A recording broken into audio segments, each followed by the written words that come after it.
The last of the really great Whangdoodles by Julie Andrew Edwards, one of my favorite stories. This is chapter 1. It was a crisp sunny afternoon, and Benjamin, Thomas, and Melinda Potter were visiting the Bramblewood Zoo. They hadn't particularly wanted to visit the zoo, but Mrs. Potter had been very firm about it. "Daddy has been working extremely hard," she said, "and I think he needs the afternoon of peace and quiet. Here's some money. I suggest you go to the zoo." There was no arguing with Mrs. Potter in this mood, so the three children had dutifully taken the bus from the stop at the corner of their street and had ridden through a pretty university town of Bramblewood as far as the zoo. Although it was the end of October and very cold, the sun was shining brightly from an unusually clear sky. Only a few clouds on the horizon gave a hint of possible rain. Late autumn leaves blew along the pavement and rolled in through the main gates of the zoo as if inviting the children to follow. On this lovely Sunday the place was crowded with visitors, and there were popcorn sellers, balloon vendors, and a man pushing a yellow cart piled high with toys. Children yelled happily as they scampered to the rides and to the animal cages. In spite of their early reluctance to venture out, Benjamin, Thomas, and Lindy had to admit, now that they were there, that the zoo didn't seem a bad place to visit at all. "I want to see the tigers," Tom announced. "I want to see the donkeys and the ducks," countered Lindy. "Donkeys and ducks," scoffed Tom. "Anyone can see a donkey or a duck, and you don't have to go to the zoo for it. That's just a waste of time." I know," Lindy replied. "I just felt like seeing a donkey and a duck today. I don't know why." "Oh, look, if you're going to spend the afternoon trailing around looking at animals like that—" "Well, we're not," interrupted Ben firmly. He was used to his younger brother and sister squabbling with each other. "We're going to see the elephants first, because I'm the oldest and I'm in charge. Come on." The children visited the elephants and then the lions and the tigers. They slowly moved on to see the llamas and the leopards and the rhinos and reindeer, crocodiles and hippopotamuses and brown bears and polar bears. They watched the performing seals, and Lindy saw 3 ducks and 12 penguins, and which made her very happy. Tom suggested that they visit the aquarium. They wandered through the dim corridors whose only light came from the many illuminated tanks in which turtles, sharks, eels, and other underwater creatures were to be seen. It was gloomy and damp inside. Lindy was very glad when Ben chose to go to the reptile house, but she clung tightly to his hand as she gazed at the cobras and the rattlesnakes and a giant python. "I'd love one of those as a pet," Tom said enthusiastically. "Ugh! I think they're really gross, Lindy exclaimed. "You just say that 'cause you're scared of them." "No, I don't. They're just not my favorite things, but I'm not scared." "Then why are you sucking your thumb?" "I like the taste." "Cut it out, you two," said Ben. "What shall we do next?" Lindy announced that she was tired and cold and extremely hungry. The children bought a bag of delicious, sticky-looking donuts and 3 cups of hot, sugary chocolate. Carefully, they carried the streaming mugs to a bench that caught the afternoon sunshine and which was close to a fenced yard containing 2 large, disdainful-looking giraffes. Lindy had no sooner sat down than one of the giraffes spotted the doughnut, which she had in her hand, and immediately undulated towards her on its spindly legs, looking as though his knobby knees would buckle beneath him at any moment. The animal lifted his long neck over the wire netting and brought his face within inches of Lindy's, just as she was about to take a large mouthful of doughnut. The giraffe and the child gazed at each other with serious concentration for a moment. Then Lindy solemnly said, "No," and moved herself and her doughnut further along the bench out of the giraffe's way.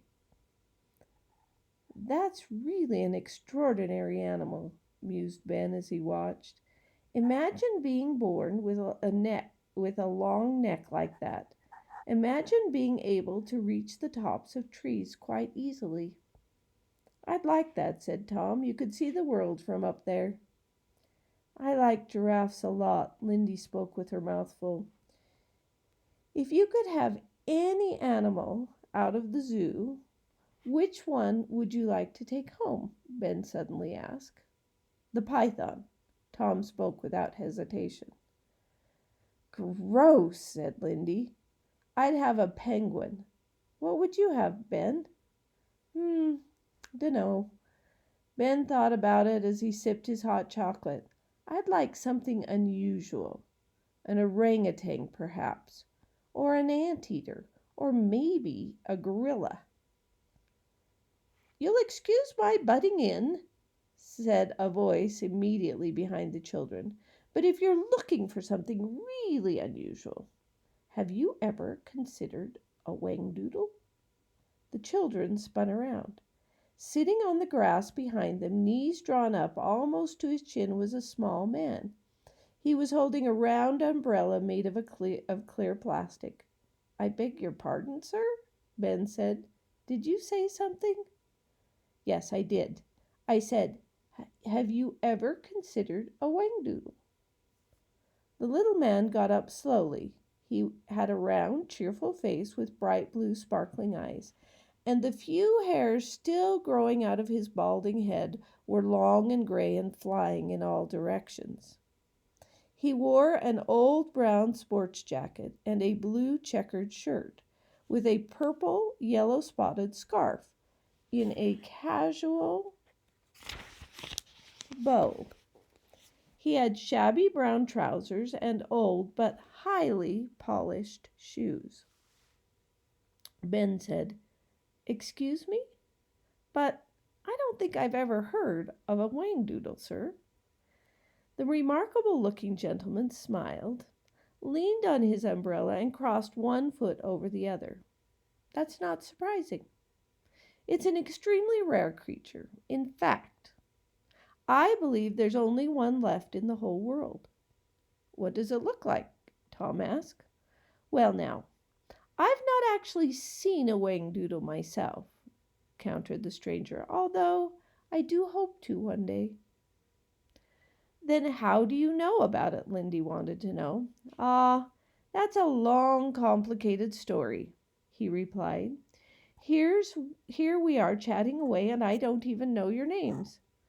Tom tugged at Ben's sleeve. He was suspicious of the stranger and wanted to warn Ben that they should be leaving immediately and heading for home.